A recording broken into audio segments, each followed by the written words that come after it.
Assalamualaikum warahmatullahi wabarakatuh. Kembali kita ketemu pada mata pelajaran geografi. Kali ini kita akan membahas tentang eksogen, yaitu tenaga pembentuk muka bumi yang berasal dari luar. Kita sudah mengetahui berapa banyak hal yang sudah kita lihat di permukaan bumi, baik itu bentangan alam gunung, kemudian padang pasir, gurun, air terjun, dan lain sebagainya. Itu semua adalah hasil-hasil dari proses yang berasal dari luar bumi. Yang sebelumnya kita sudah mempelajari dari dalam bumi, maka hari ini kita akan belajar bagaimana tenaga yang berasal dari luar bumi dan sifatnya dia akan merusak. Maka tujuan pembelajaran kali ini bahwa kita akan melakukan pengamatan dan anak-anak bisa mampu menganalisis proses eksogenik atau tenaga dari luar bumi, pengaruhnya bagi kehidupan.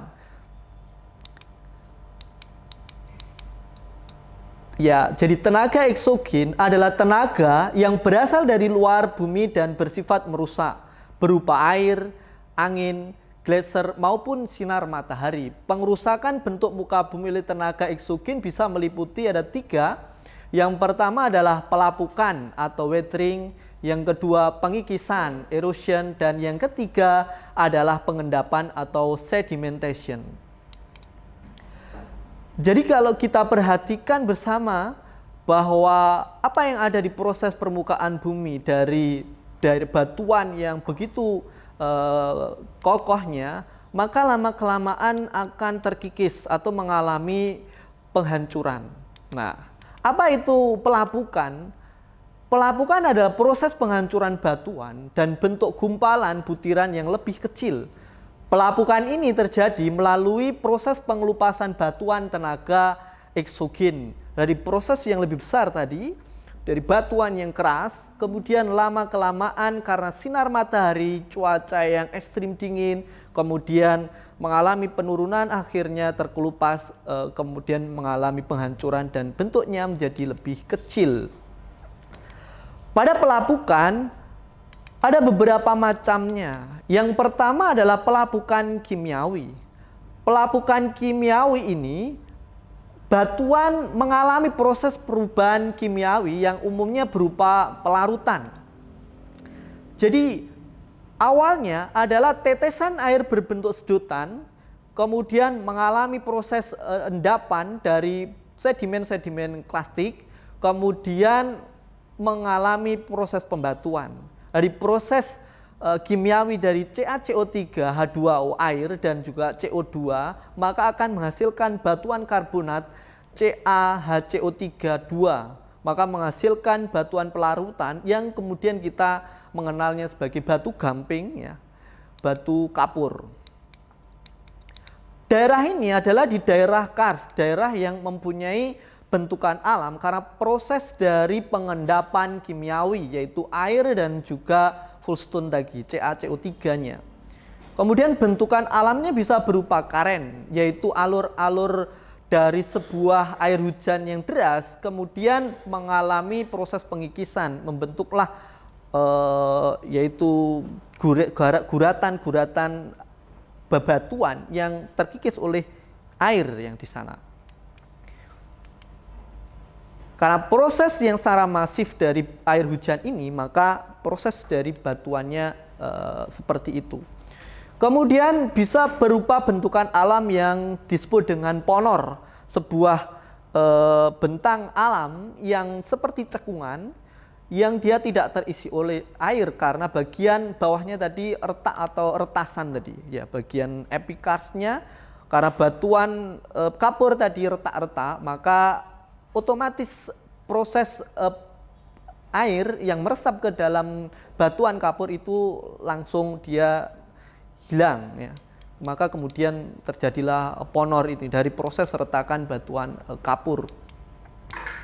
Kemudian membentuk dolina, sebuah danau di daerah kars atau kapur ya. Proses dari endapan yang kemudian tadi itu dia terisi oleh material sedimen tertutup, maka kemudian cekungan tadi terisi oleh air ya. Bedanya dengan ponor tadi dia tidak terisi air, kemudian ya dolin itu terisi oleh air. Danau daerah kapur atau kars kita menyebutnya dolina.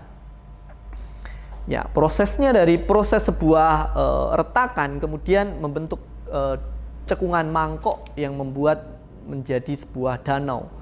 Pipa kars adalah tebing yang sangat vertikal ya, karena proses menjadi rongga ya dari proses sedimen pelapukan kimiawi, kemudian dia runtuh menjadi tebing ya, pipa kars. Dari dolin tadi kemudian bisa berubah menjadi uvala-uvala ya, danau-danau kecil. Sedangkan polje adalah bentukan di permukaan daerah kars berupa cekungan yang luas, berlantai, datar atau dataran luas yang dibatasi oleh perbukitan kars setidaknya pada salah satu sisinya ya.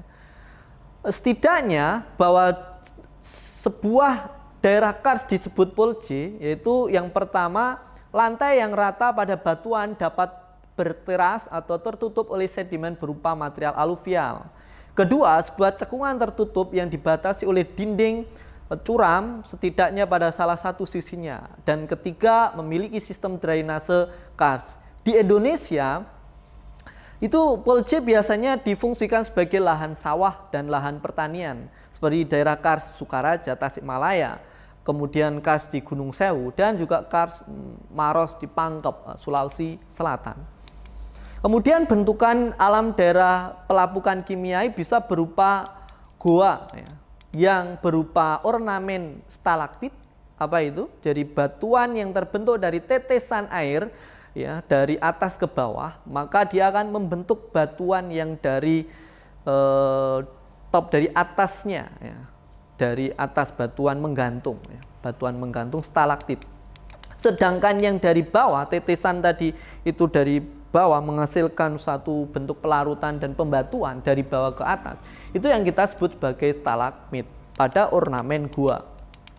Kemudian pelapukan yang kedua adalah pelapukan organis biologis. Penyebabnya adalah proses organisme, yaitu binatang, tumbuhan, dan manusia. Binatang yang dapat menimbulkan pelapukan antara lain ada cacing, serangga, tikus, dan lain-lain. Ya. Bahkan akar tanaman pun bisa membuat bebatuan yang sangat keras itu bisa hancur karena proses pelapukan itu ya.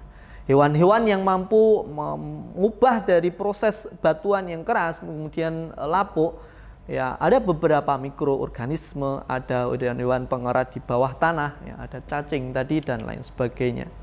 Bahkan lumut ya, itu juga akan mengikis dari bebatuan yang besar sekalipun.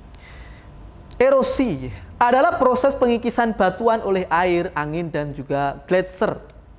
Ya, kita lihat bahwa terjadinya beberapa proses perubahan yang dinamika di permukaan bumi bisa karena pengisan oleh air, angin, dan juga gletser, dan sangat menakjubkan sekali bebatuannya bisa tergores ya, meskipun dia sangat kokoh. Ada erosi jurang, erosi alur yang menjadi besar dan menjadi parit ya, berbentuk V. Ya.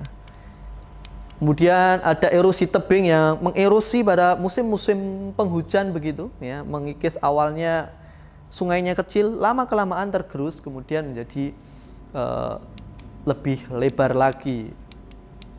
Apa itu lembah? Yang kemudian contohnya di Green Canyon Amerika Serikat dan Ngaresi Hanok di Sumatera terbentuk apabila kecepatan aliran air di dasar sungai cepat, maka akan terjadi pengikisan vertikal.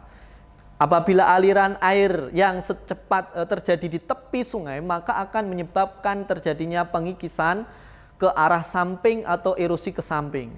Dan hasil erosi vertikal sungai semakin lama akan semakin dalam, sedangkan erosi ke samping menyebabkan sungai semakin lebar. Erosi vertikal membentuk huruf V. Ya. Ada juga bentukan alam bebatuan yang berlubang, ya, yaitu potoles. Karena arus deras yang ada di sungai kemudian terjadi turbulen, pemusaran, akhirnya secara otomatis dia menggerus pada batuan berbentuk lubang-lubang. Rapid atau aliran deras, ya, terjadi ketika aliran air sungai yang deras berbentuk dari adanya jenis batuan yang selang-seling antara batuan yang resisten dan batuan yang tidak resisten pada dasar sungai. Saat melewati batuan yang resisten, air akan sulit melakukan pengikisan. Jadi batuan resisten adalah batuan yang sangat keras. Akibatnya dasar sungai menjadi tidak rata. Pada air melewati batuan yang tidak resisten, terjadi turbulensi dan terbentuk seperti air terjun yang pendek dan alirannya itu sangat deras. Terjadilah aliran deras atau rapid tadi. Kemudian air terjun. Bagaimana air terjun terbentuk? Air terjun terbentuk pada sungai yang jenis batuan di dasar sungai ada resisten dan yang tidak resisten tadi.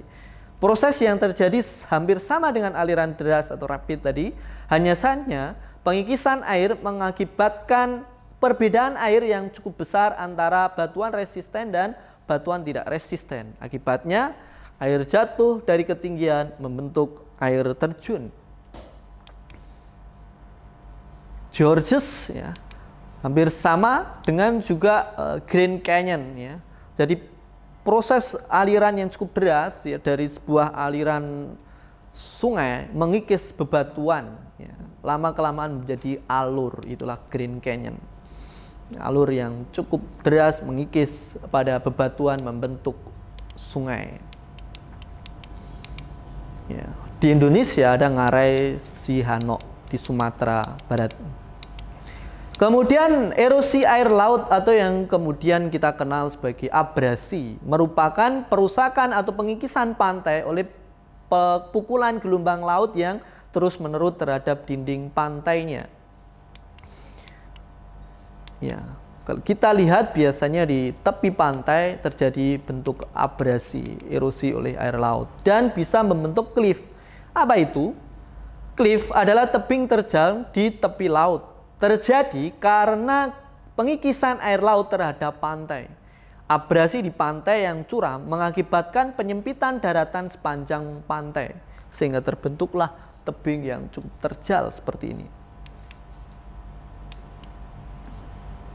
Seperti yang bisa kita lihat, jembatan alam natural bridge juga sama, dia terjadi pemukulan pada bebatuan di batuan karang, maka lama-kelamaan kemudian menjadi batuan yang seperti jembatan. Karang bolong, ya, ketika batuannya itu berunggah di bagian bawahnya. Ada juga bentukan alam berbentuk sea cave, ada juga berbentuk arch dan gerbang laut atau terowongan. Jadi bagian bawah dari pantai yang curam terkorek sedikit demi sedikit oleh kikisan air laut sehingga membentuk gua tepi laut yang kemudian dikenal dengan sea cave, gerbang atau terowongan laut yang kemudian dikenal arch. Dan kedalaman gua-gua yang terbentuk sangat tergantung pada jenis batuan pantai.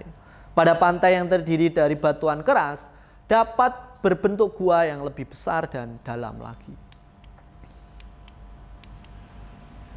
Ada bentukan alam stek, adalah tonggak-tonggak batu besar yang nampak berdiri di atas permukaan laut merupakan sisa-sisa dari batuan. Tonggak-tonggak batu ini adalah merupakan bagian batuan-batuan yang keras sehingga tahan terhadap pukulan gelombang air laut. Awalnya batuannya itu cukup besar, kemudian terjadi pemukulan gelombang air laut yang besar, kemudian terkikis, ya, menjadi stek.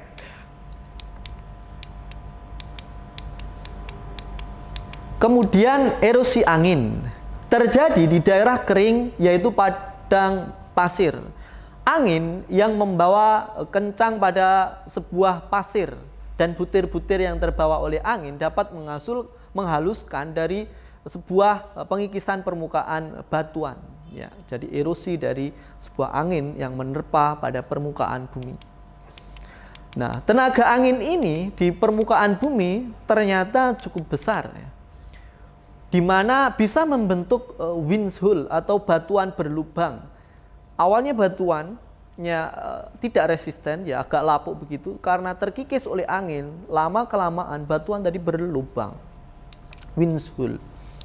Ada bentukan alam membentuk gurun, karena proses batuan yang tidak resisten tadi berlubang membentuk windhole, sisa material dari batuan tadi kemudian menjadi pasir, ya, gurun. Dan juga dari batu jamur, dari mushroom rocks, batuan yang resisten kuat, terkikis selama kelamaan, kemudian pengikisannya tadi, hasil sisa-sisa butiran-butirannya tadi menjadi pasir. Sedangkan batuan yang kerasnya membentuk seperti jamur, maka disebut dengan batu jamur atau mushroom rocks. Ya. Di daerah padang pasir di Jazirah Arab sana ditemukan seperti itu. Kemudian erosi es atau gletser. Ya. Erosi oleh gletser merupakan pengikisan yang dilakukan oleh gletser, lapisan es di daerah pegunungan. Pengikisan ini terjadi di daerah yang memiliki 4 musim. Pada musim semi, terjadi erosi oleh gletser yang meluncur menuruni lembah, dan akibatnya lereng menjadi lebih terjal.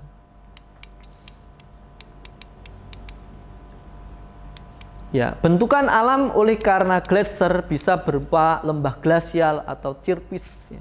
Lembah yang terbentuk karena pengikisan dari gletser atau es. Ngarai glasiar atau glacial troughs, ya. Kemudian juga membentuk pantai fjord, pantai yang terbentuk karena pengikisan gletser tadi kemudian bisa menjadi bentuk semenanjung, ya, yang menjorok ke daratan, ya. Dan indah sekali dari pantai fjord ini di Greenland, di kutub utara sana. Kemudian bisa moraine.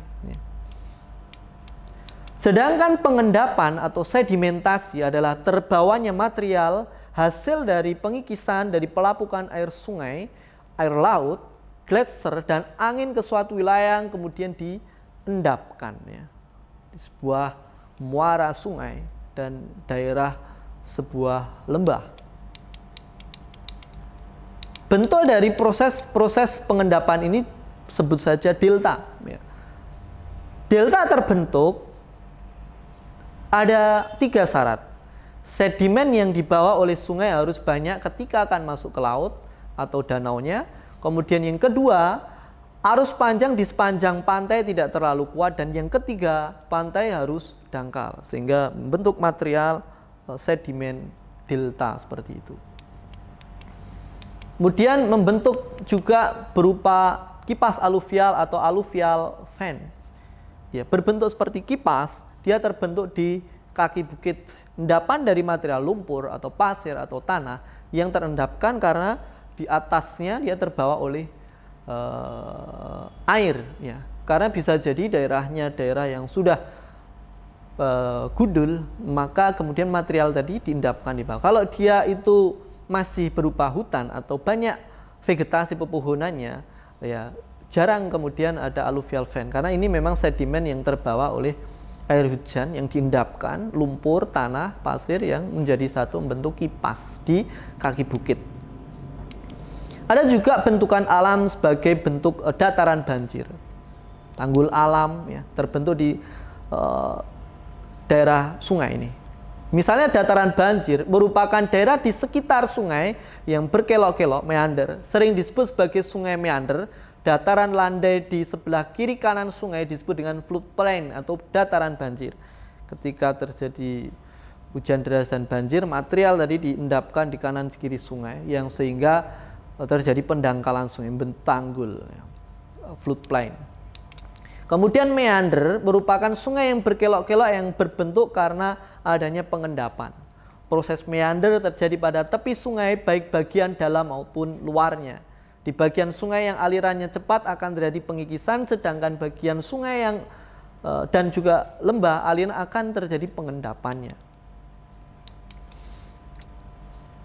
Kemudian Oxbolex atau Danau Ladam Tapal Kuda, ya, biasa disebut dengan Danau Tapal Kuda, terbentuk akibat dari proses pemotongan dari saluran sungai meander serta secara alami ini dan ditinggalkan oleh alirannya. Sungai tersebut kemudian terputus dari sungai induknya dan sumber air yang diperoleh hanya dari air hujan. Besar danau bervariasi sesuai dengan ukuran sungai yang membentuknya, ya, seperti tapal kuda, ya.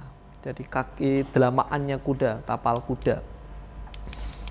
Kemudian berupa hasil pengendapan yang ada di laut, ada pesisirnya, ya. Wilayah pengendapan di sepanjang pantai biasanya terdiri dari material pasir dan ukuran dari komposisi material di pantai sangat bervariasi tergantung pada perubahan kondisi cuaca, arah angin dan juga arus laut. Maka membentuk bentukan alam seperti speed. Ya. Speed terjadi karena arus pantai mengangkut material yang ada di sepanjang pantai. Jika terjadi perubahan arah, maka arus pantai akan tetap mengangkut material ke laut yang dalam. Ketika material masuk ke laut yang dalam tadi, terjadi pengendapan material. Setelah sekian lama terjadi akumulasi material yang ada di atas permukaan laut dan akumulasi tadi membentuk speed. Jadi awalnya adalah sebuah pantai yang ada arus air lautnya, kemudian pantai tersebut terisi oleh endapan pasir yang memanjang karena pasirnya dibawa oleh angin. Beda dengan Tumbulu. Kalau Tumbulu ini terbentuk dari arus pantai yang berlanjut dari sebuah speed tadi, tapi dia terhubung oleh pulau yang ada di seberang pantainya, ya. Apabila sekitar speed tadi ada pulau, biasanya akan tersambung ke daratan. Nah, terbentuklah Tumbulu, ya, antara daratan dengan sebuah pulau yang terhubung dari sebuah material pasir, itu membentuk Tumbulu, ya. Kemudian ada bentuk dari yang berupa es tadi, sedangkan yang angin ia bisa berupa senjun atau gumo pasir, ya. Bisa berupa gundukan pasir yang berbentuk macamnya, ada parabola, ada berupa bulan sabit, ya, ada linear yang memanjang, ya, dari bentukan sebuah gurun pasir, senjun atau gumo pasir, ya. Ya, saya kira itu untuk pada kesempatan hari ini dari proses-proses tenaga yang berasal dari luar bumi. Ya, mudah-mudahan yang kita pelajari pada kesempatan hari ini bisa memberikan kita gambaran bagaimana kondisi ataupun juga proses-proses tenaga yang berasal dari luar bumi. Dan yang kita harapkan dengan kita mempelajari tenaga pembentuk yang berasal dari luar bumi, kita akan mengenal lebih dekat bagaimana kondisi alam, fenomena alam yang Allah Subhanahu wa Ta'ala ciptakan ini bisa memberikan kita banyak sekali manfaatnya, ya, yang kemudian itu mendukung kehidupan manusia. Meskipun ada hikmah-hikmah yang ada di balik semua itu, tapi fenomena ini tentunya pasti ada manfaatnya bagi manusia, dari bagaimana itu sungai, kemudian juga air terjun, kemudian gurun dan lain sebagainya, proses pengendapan, pengikisan dan juga pengikisan itu tadi bisa memberikan nuansa yang indah pada permukaan bumi. Dan dengan itu maka kita diharapkan bisa berpikir bahwa apa yang ada di permukaan bumi ini diciptakan, ya, supaya kita lebih mengenal Tuhan kita. Saya kira itu pada kesempatan hari ini, mudah-mudahan kita bisa mengambil banyak pengetahuan dari tenaga dari luar bumi atau eksogen. Terima kasih. Assalamualaikum warahmatullahi wabarakatuh.